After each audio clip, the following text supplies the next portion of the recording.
পৃথিবীতে যত নবী রাসূল এসেছেন, কোন নবী রাসূল জানতেন না যে ওনার কতদিন হায়াত আছে। একমাত্র একজন নবী জানতেন। হাদিসের মধ্যে এসেছে, খলাকাল্লাহু আদম বিয়াদিহি, আল্লাহ পাক রব্বুল আলামিন তার পয়গম্বর আদম আলাইহিস সালাতু ওয়াস সালামকে নিজ হাতে আল্লাহ তাআলা বানালেন। সুবহানাল্লাহ। এটা এই দুনিয়ার কথা নয়, এটা হলো রূহের জগতের কথা। আলমে আরওয়ার মধ্যে রূহের জগতে যখন আমরা সবাই ছিলাম, আল্লাহ পাক রব্বুল আলামিন আমাদের বাবা আদমকে আল্লাহ তাআলা বানালেন।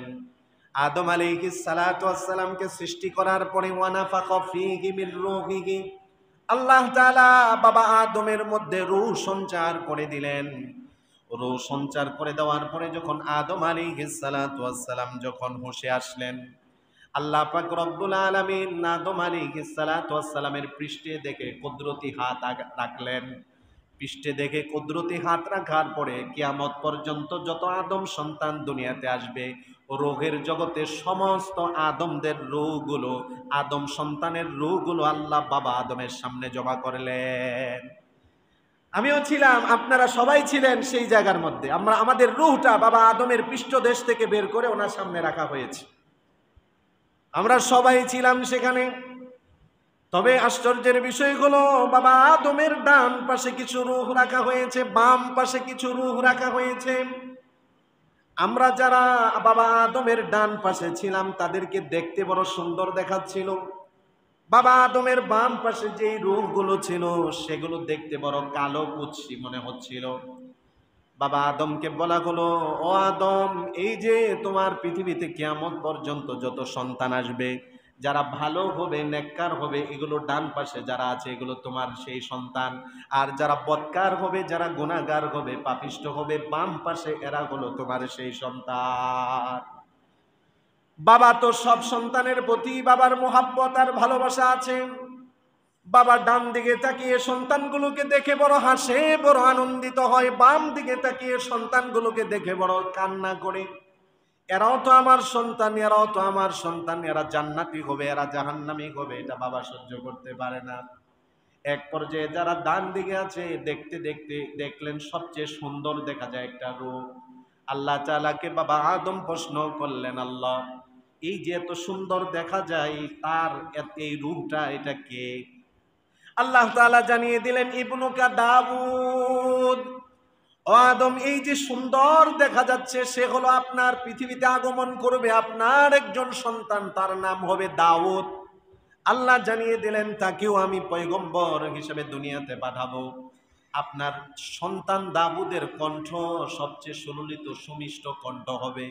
তাকে শুধু পয়গম্বর বানিয়ে পাঠাবো তা না, আল্লাহ তাআলা বলেন জাবুর নামক আসমানি কিতাব আপনার সন্তানকে আমি দান করে দিব।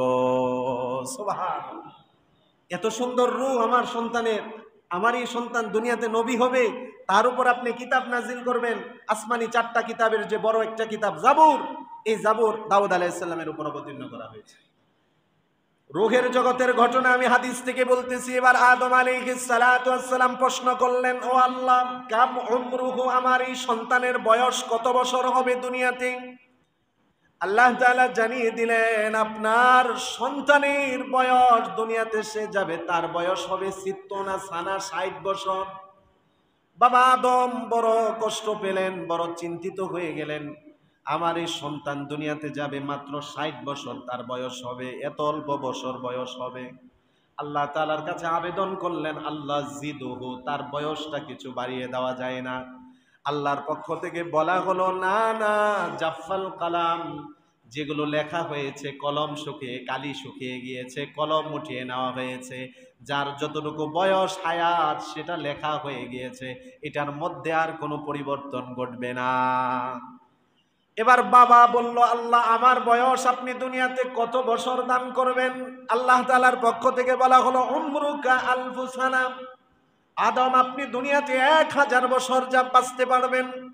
এবার বাবা তো তার 1000 বছর বয়স থেকে রূহের জগতে আদম আলাইহিস সালাতু ওয়াস সালাম বললেন, আল্লাহ, আমার 1000 বছর বয়স থেকে আমার সন্তানকে আমি 40 বছর দিয়ে দিলাম। 60 বছর আপনার পক্ষ থেকে, আর আমার বয়স থেকে আমি আমার 40 বছর আমার সন্তানকে দিয়ে দিলাম।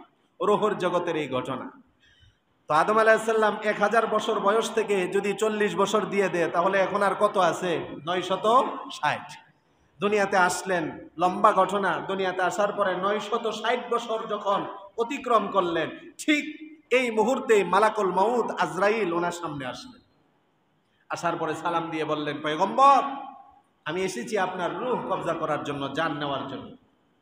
আদম আলাইহিস সালাম বললেন, আমার বয়স হয়েছে কত? তো আপনার বয়স হয়েছে 960 বছর।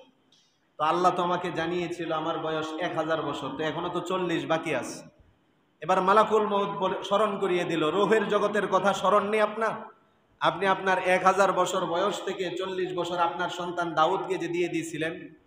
এবার আদম আলাইহিস সালাম কয়, না, আমার স্মরণ নেই। নাসিয়া আদম ফানাসিয়া বানু, আদম আলাইহিস সালাম ভুলে গিয়েছেন। এই কারণে আমরাও তো তারই সন্তান, আমরা অনেক ক্ষেত্রে ভুলে যাই। আদম আলাইহিস সালাম ভুলে গিয়েছিলেন, আমরাও এরকম ভুলে যাই। আদম আলাইহিস সালাম এই কথা বলার পরে মালাকুল মউত তো বড় বিপদে পড়েছে। কয়, না, আমি ভুলে গেছি, 1000 বছর আমার পরে আসবে, পরে আরো আসবে, এখন না, এখন আমারও জান কবজ করার সময় হয়নি।